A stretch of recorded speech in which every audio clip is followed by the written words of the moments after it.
fact, regulation brought benefits to the government and flag carriers, so which is a minority, um, not to the entire public. It did not contribute to maximize public welfare.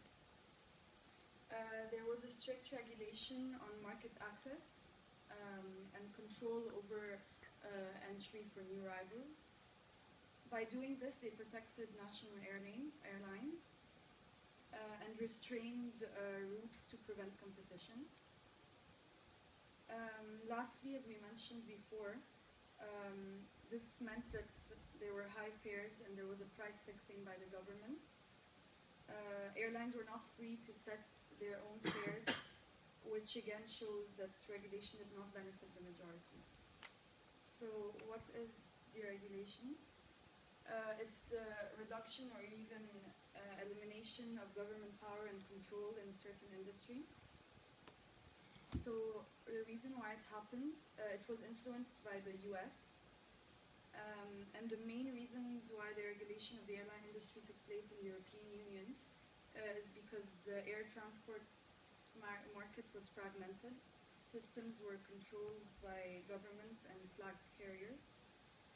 As mentioned before, regulation was hindering competition and resources were not used in the most efficient way. So here are some key dates of deregulation. There were 3 packages, aviation packages that were introduced. The first one was in 1987. Second one was in 1990, and the final one in 1992. It was a progressive loosening of restrictions, and slowly the restrictions were removed, but in the beginning it was just an introduction of liberalization, and by 1992 the final package was adopted, and there were removals of the barriers to entry and opening of routes in the European territory.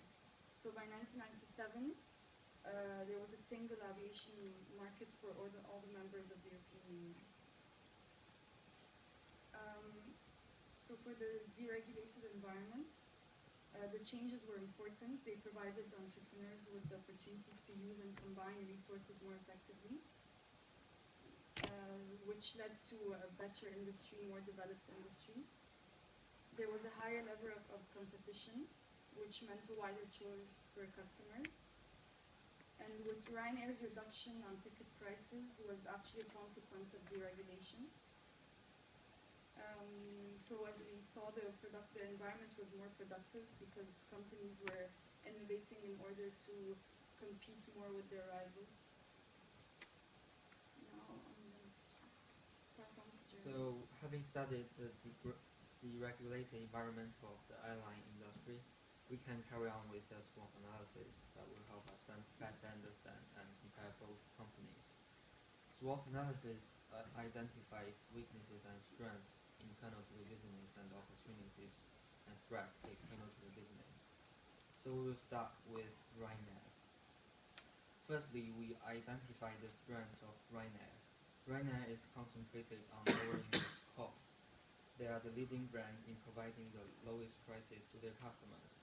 Additionally, they have a large network of flights operating in 180 destinations, as we mentioned before. Also, the company intends to receive revenue from various sources. For example, while booking a Ryanair flight, customers can also find the hotel and use the car rental services. Lastly, the company has fast turnaround times, which means Ryanair can provide more flights with the better utilization of time. Now, the weakness of the company is the inconvenience of the flight timetable. Concentration on cost reduction forced the company to take the cheapest time slot for flights, which are in the early morning or late at night. Therefore, this creates disruption in consumers' traveling plans. Additionally, it's important to point out that Ryanair's brand image is negative due to the high volume of bad press. Those highlight the poor service provided, such as long waiting times, restricted luggage regulations, and per customer services. Opportunities of Ryanair are future market growth and share gains due to the global economic growth and globalization tourism. As the consequence of loosening visa regimes, people intend to travel more, and hence this creates higher demand for Ryanair flights. Now, moving on to threats. The general public is becoming more aware of the environmental issues. Therefore, governments imposes higher taxes in order to limit carbon dioxide emissions. Higher taxes increases cost of the company. Also, airports increase their charges because the demand for landings is very high. At the same time, due to the scarcity of resources, fuel prices increase over time, which negatively affects companies' profit.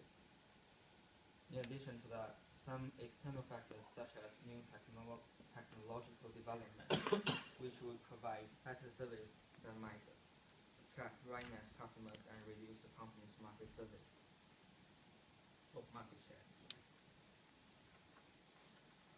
Now we are going to talk about SAS.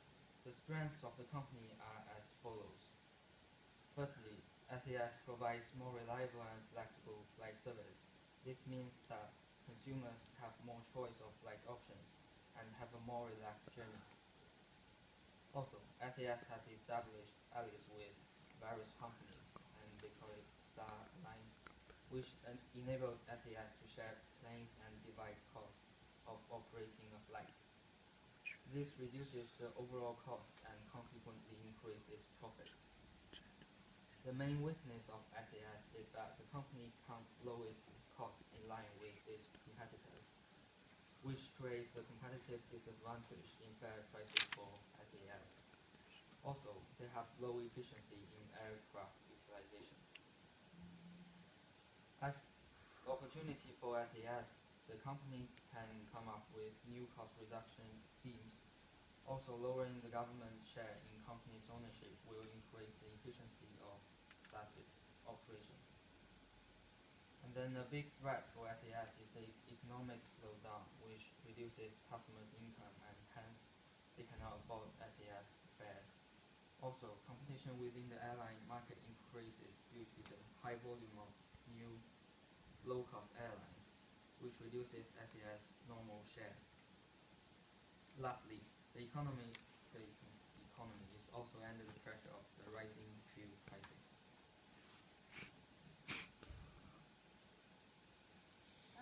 So there are factors affecting the performance of SAS and Ryanair other than deregulation. Obvious ones like globalization, more people traveling, or technological innovation. But we're going to concentrate on the global recession in the 1990s. It was with the recession that Ryanair and SAS went in different directions. Ryanair saw the opportunity to differentiate themselves from competitors with cost leadership. They reduced their routes but increased their frequencies, which made them more productive. So that's actually in pounds, the profit is in pounds. So their strategy led them to make a profit of £293,000 during the recession. SAS, on the other hand, was making a loss. It was trying to gain their differentiation by concentrating on customer service and relying on existing customers. Their brand name and more of a brand image that they have. They invested more in research and development and formed alliances with other airlines, and this led them to make a loss of $120 million. Sorry about the different currencies. So the future prospects, we will show you a video.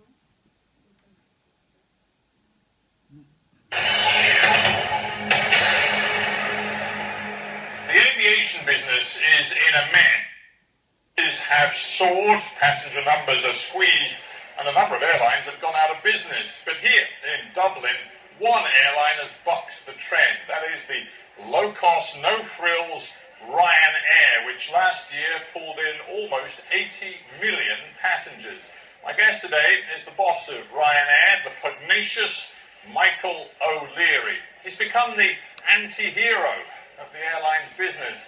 But how far can he fly before he gets shot down?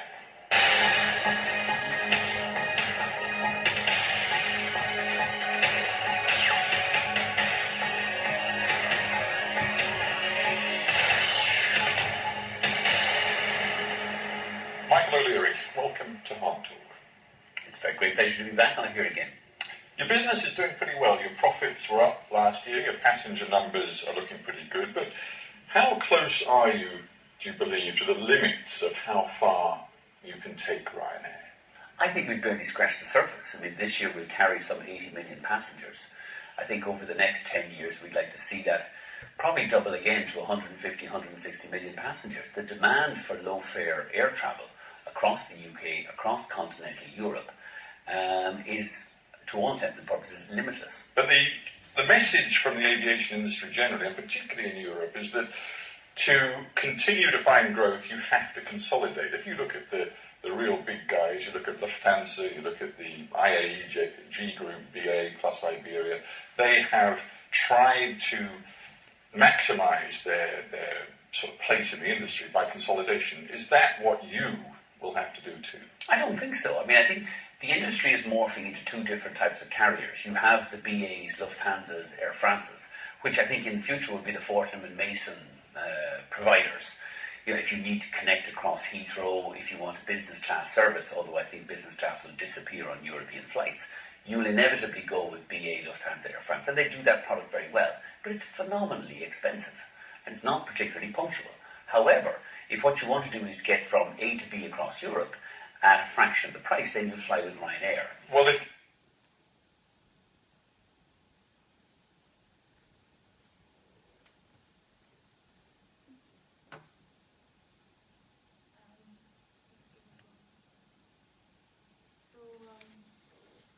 we are missing the movement is supposed to talk about the future prospects as well. So, but what we heard about what we saw in the interview is that probably the future of Ryanair is will be probably Ryanair will be even better in the future because well, they offer really low fares, and when there's an economic slowdown, people tend to buy. Yeah, okay, just let's do the conclusion.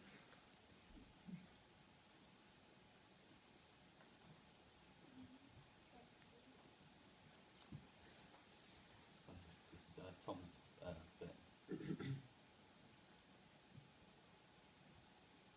Yeah, so as you can see, Ryanair have been hugely successful and have hugely benefited from the deregulation in the 1990s, and their forward thinking of their low costs and their cost-cutting methods have been hugely beneficial to them and have left the flag-bearing airlines such as SAS behind, really. That concludes our presentation.